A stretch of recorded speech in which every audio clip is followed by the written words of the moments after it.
The Berenstain Bears Meet Santa Bear by Stan and Jan Berenstain.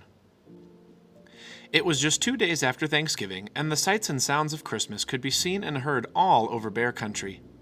"It seems to me," said Mama Bear, as the Bear family arrived at the Bear Country Mall, "that the Christmas season starts earlier every year."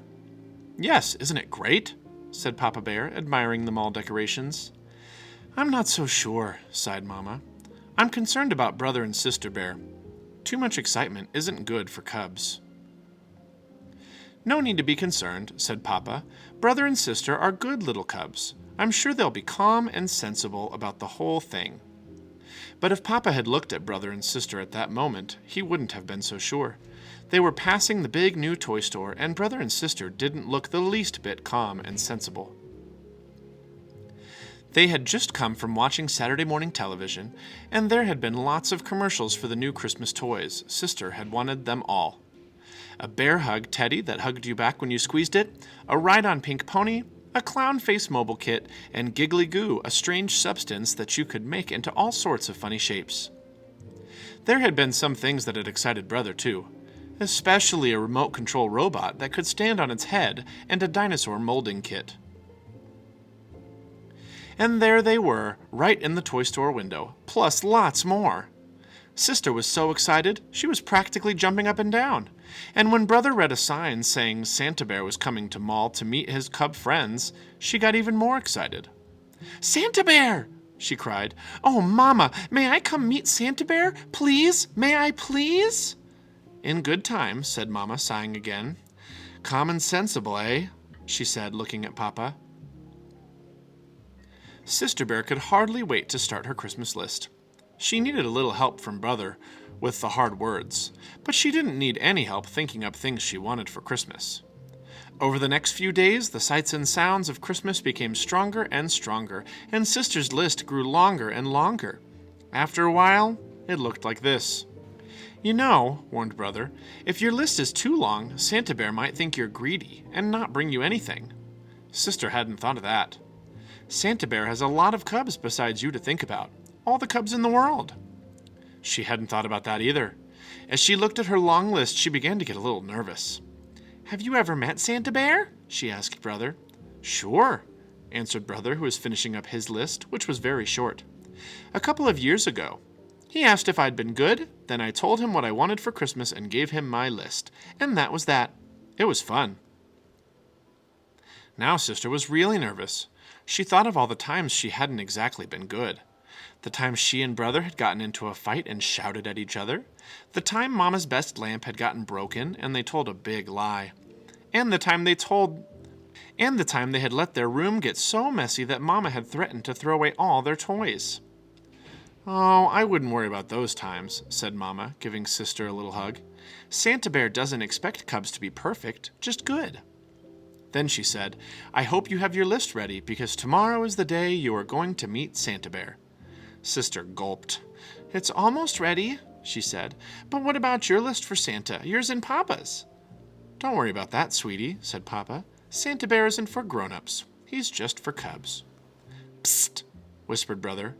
"Presents for Mama and Papa is our job, silly. Come on, let's see how much you've got in your piggy bank." Sister had just enough. Brother had enough and a little extra. That evening, Sister made a new list. It looked a lot like Brother's.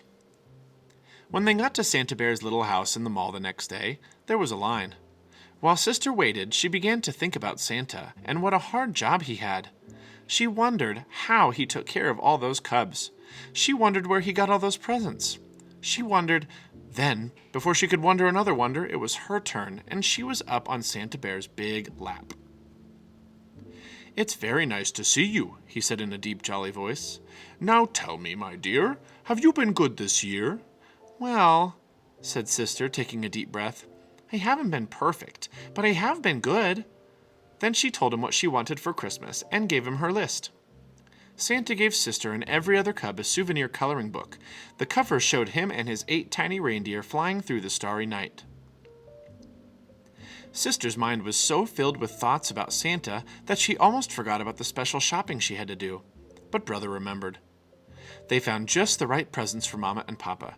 Sister chose a fine new fur brush for Papa and a lovely new pincushion for Mama. Brother bought Mama a box of her favorite breakfast tea and, for Papa, a handy pocket calculator. "Look," said Sister as they were leaving the mall, "another Santa." She was right. There, ringing a bell, was a rather skinny Santa with a scraggly beard. Beside him was a big iron pot that said, "Help the Needy." "That's one of Santa's many helpers," explained Papa. "His job is to collect money to help the needy. Birds who need seed, squirrels who didn't put enough aside for the winter." The Bear family all put money in the pot. Sister had spent all hers and had to borrow some from Mama. Finally, the days and weeks of preparation and waiting were over, and it was Christmas Eve. "You know something, Papa?" said Sister as she helped hang the last holly wreath. "I've been thinking about Santa Bear and what a hard job he has. How can he visit every cub in the world in just a single night? Where does he get all those gifts? And besides, how can reindeer fly? And how can the sleigh land if it doesn't snow? And how can Santa come down our skinny little chimney?" Papa took a deep breath, then looked up at the starry sky. "I guess the answer, my dear, is that Christmas is such a special time that very special, almost magical things can happen. And the most magical thing of all is Santa Bear. I'd say he has the best job in the whole world, because the joy of giving is what Christmas is all about."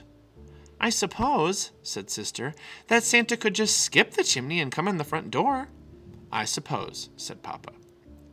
Then, before she went in, she took one last look at the starry sky, but it had clouded over, and now instead of stars, there were snowflakes. Thousands and thousands of small, silent snowflakes. "Well," she thought, "at least that'll help with the sleigh." When Sister woke up on Christmas morning, Bear Country was covered with a beautiful blanket of snow, and the floor beneath the Bear's Christmas tree was covered with piles of beautiful presents. What fun! What excitement!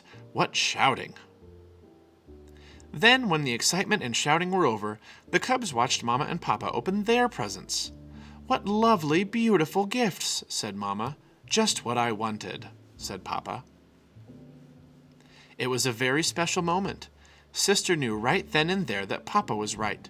Santa Bear did have the best job in the whole world, because the joy of giving was what Christmas was all about.